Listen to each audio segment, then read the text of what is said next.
Welcome to the Gold Prospectors Show, ladies and gentlemen. Each week the gold prospectors get together and go out and do a little prospecting, and this week is no exception. We got a real good show lined up for you. I got Tom Massie coming on. Tom's going to be showing you some panning techniques. Tom's a real good panner, and he's going to give you some real good secrets on panning.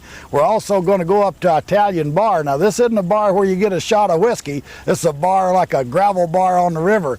From time to time, a group of us in the club, the Gold Prospector Association of America, we get together and we have outings and we do a common dig, and we're going to take you on one of them digs and show you just exactly what takes place on one of them, how a group of guys get together and go prospecting and pool their expenses, just like if you went on a hunting trip, you know, and a bunch of guys got together. And also, I'm going to tell you a little something about my worry rock. You know, a lot of guys carry stones around. As a matter of fact, they used to sell them at them yuppie gift shops. You know, they'd sell them worry rocks. Well, I just happened, old Buzzard happened to have a worry rock, and if you get lucky, you might find one of these rocks out there. And I tell you what, folks, they take the worry out of where your next plate of beans going to come from, or where you're going to lay your head down at night, or how you going to get to money. As a matter of fact, you don't even much care about them elections. You got enough of these worry rocks. You don't care about much of anything. You just kind of worry free, so to speak. Stick around. We'll be right back, and we'll go up there at the Motherlode to this place called Italian Bar. And remember, leave your shot glass at home, because it's a gravel bar on the bank, and we're going to do a little prospecting for gold. We'll be right back. Okay, Derek, come over here a minute. I want to see that nugget that you got up there on the rose. Oh, that's a nice looking nugget. Can you see that? Where are you from, Derek? Ridgecrest. Ridgecrest, and that's the first time, your first nugget? First nugget. You found that on Rose Creek? I found it on Rose Creek in a deep hole.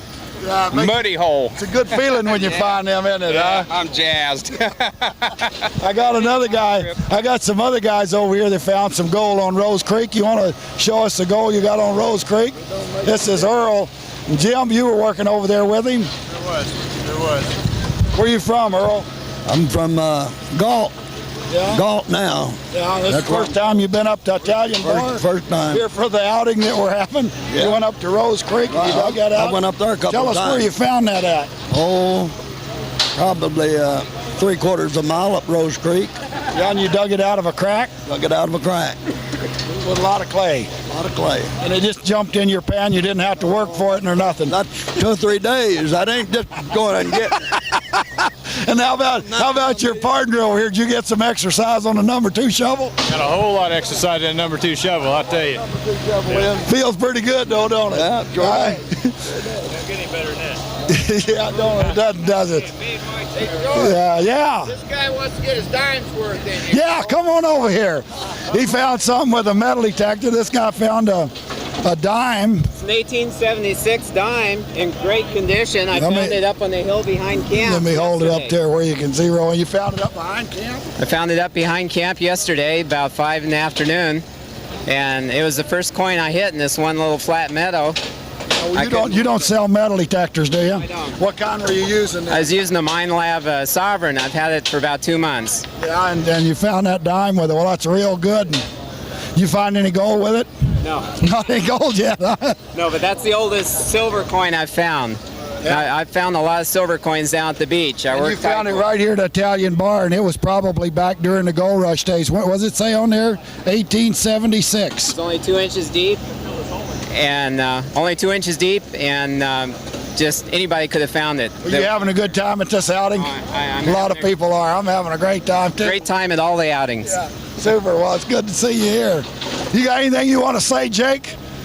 Let's talk about the operation here. We're digging a hole, and we started hitting gold when we got down about 4 feet into it, and we're getting a little bit better gold as we go down.